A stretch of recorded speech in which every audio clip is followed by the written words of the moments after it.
All right, welcome to our very last actual video of Unit 5. Yay. This is on non-thermodynamically favored reactions.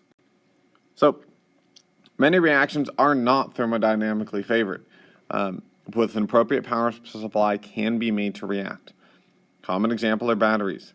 They're not thermodynamically favored once their energy is depleted. They're not really going to do much. However, we can run electricity through them.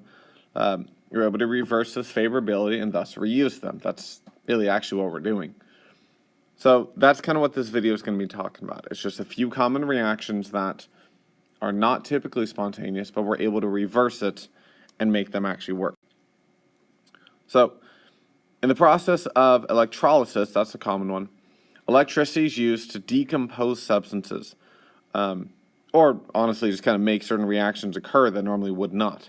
Keep in mind, decomposition is a type of reaction, so both of those really are saying the same thing. Common use of electrolysis is actually to decompose molten sodium chloride into its individual elements. I'll be honest, I've never seen molten sodium chloride, but electrolysis is a common way that we can get sodium and chlorine, apparently, from it. So, another process is called photoionization. The photoionization of an atom is another process in which energy, this time, however, in form of a light, which is where the photo part comes from, is used to jumpstart a reaction that is not thermodynamically favorable. So again, that's another process where energy comes and kind of starts this process.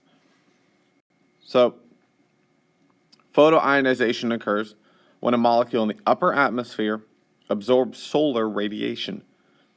And the absorbed energy then causes an electron to be ejected from the molecule. You basically ionize it. The molecule then becomes a positively charged ion. And again, that comes basically just from the light of the sun. It'll actually power it. For photoionization to occur, therefore, a molecule must absorb a photon, and the photon must have enough energy to remove an electron. That seems decently obvious. If you're going to actually kick an electron out with a photon, the photon has to be strong enough. So, one last process, however, is photosynthesis. This one's kind of cool because you learned this a while ago. You learned probably this equation. However, you didn't probably learn this part.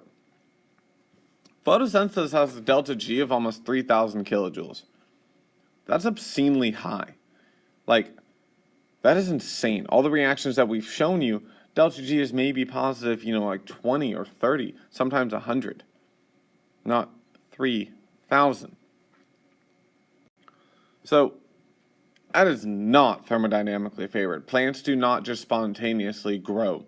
I mean, you kind of knew that. But this you may not have known.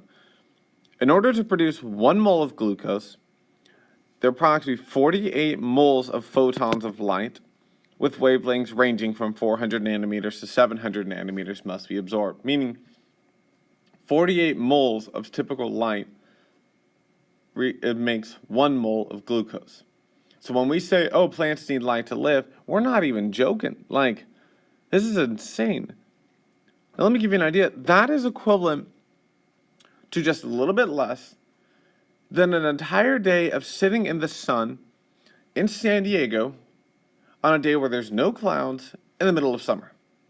Meaning, if you want to produce 1 mole of glucose, which, keep in mind, is only about 180 grams of glucose per plant, well, at least whatever plant's fully running through this.